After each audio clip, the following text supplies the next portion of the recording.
So I am on the distal fibula. So I'm kind of giving a little lift here with my palm to help nudge that calcaneus cephalad, while at the same time I'm giving a little bit of posterior compression to stabilize that distal fibula. Well, actually. And then I'm going to find her proximal fibula. I've got my fingers curled around it. You know, I can also see how tight this poor woman's calves are. All right, so we know there's going to be some stuff to find. So I've stabilized the distal field, and then I'm just going to lean back. I don't know if you can see me leaning back. I'm going to lean back until I feel my two hands talking. And it's right about there. And then you just wait. I'm not going to continue the whole treatment because I want to move on to the other labs, but usually it feels really good to the patient. So then the next joint we want to make sure that we assess is the talocalcaneal, and that was the one that you couldn't see Anne's picture, but hopefully you can see this here.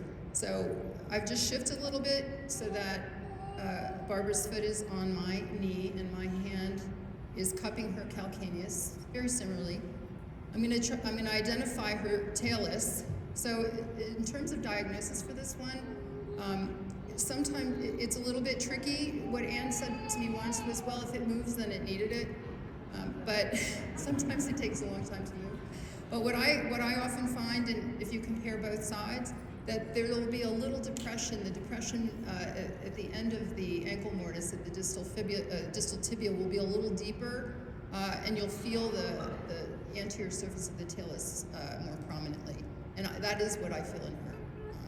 If I don't feel a deep sulcus here compared to the other side, then maybe it's okay, but I always try. So then there's two ways to address this. You can just use your thenar eminence and kind of get on it, and I'm kind of lining up my fingers, right? So I'm trying to encourage her talus back while I'm also trying to bring her calcaneus forward. And you can see my middle finger and my index finger are lining up, right? Same thing, there's a little wobble that can happen here, so I may need to internally rotate, externally rotate, but you're gonna wait until you feel things soften, and maybe you'll even get that clunk. The next one, I'm gonna actually demonstrate just so I can stay facing this way on your other foot. Forget it, I can do it this way. I just don't know if you guys can, hopefully you can see it as well. So the same thing, the patient's foot is going to be resting on your knee.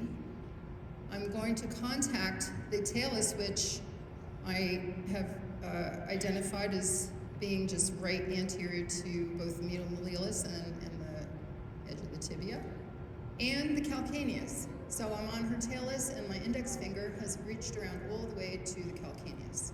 My other hand, remember, this is the rotation joint, Chopard's joint.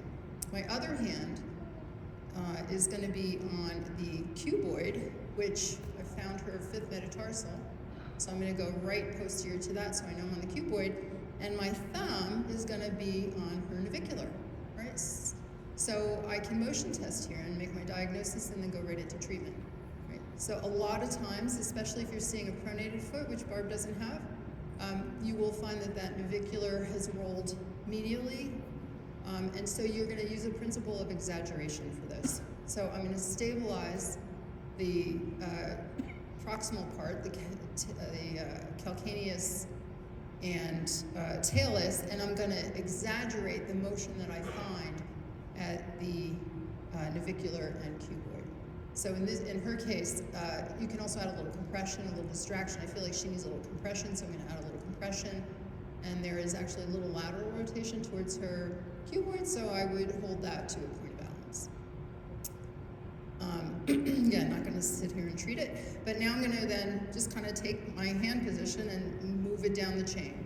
So I'm going to take, going to now get on the navicular and cuboid with my left hand, and take my right hand and be on the first cuneiform, fifth metatarsal, and do the same thing, right? I'm going to motion test, internal, external, little compression distraction, take it to a point of balance, wait for the powers within the patient to do the moving, and then move on. And then to continue on for that, bunion deformity, I'm going to stabilize the first cuneiform, and I don't really need to contact the fifth metatarsal so much. And I switch to a pincer grip to get on the base of the first metatarsal. Right here, you also can find a little bit of play. You can find some superior motion, inferior motion, obviously internal, external rotation, sometimes some side bending. Right?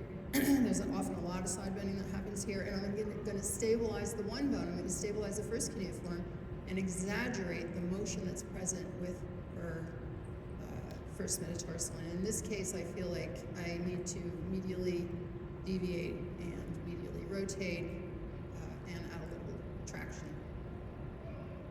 And then you can just move on and use kind of a pincer grip for the distal first metatarsal and the phalanx and do the same thing and find out what it has. And she has a little bit of a bunion deformity here. It's very small.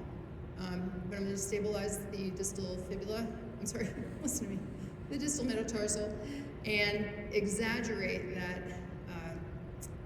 a deduction of her the first phalanx.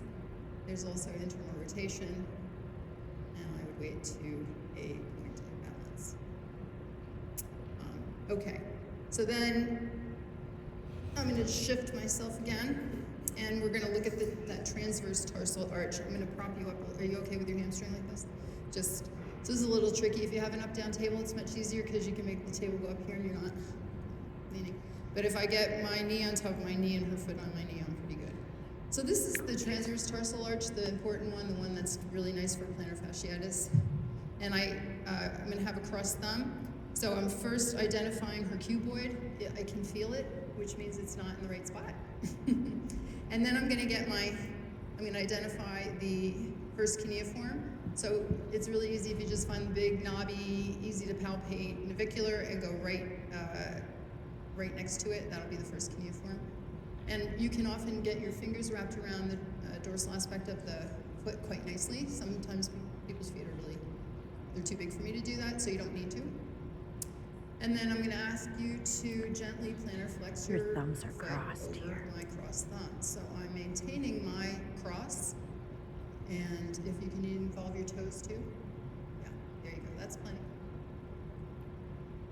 Patient is And so curling I'm over your feeling thumbs to lift that keystone with my up. fingers up here, what's going on with that lateral Keystone is cuneiform? You don't actually feel it in your fingers, but the lateral you'll feel something shift in your cuneiform. fingers. So what you feel is a lessening of the resistance of your crossed thumbs under the cuboid and the cuneiform, and a softening of that plantar fascia as she's doing this plantar flexion. And so that's a nice one to just sit with for a while. Sometimes people tell me their foot cramps up, and so I'll have them, if they can at least engage the plantar flexion to start, if their foot does cramp up, they can stop and I can just continue to do the work with my thumbs. Okay, that sounds good, that feels good.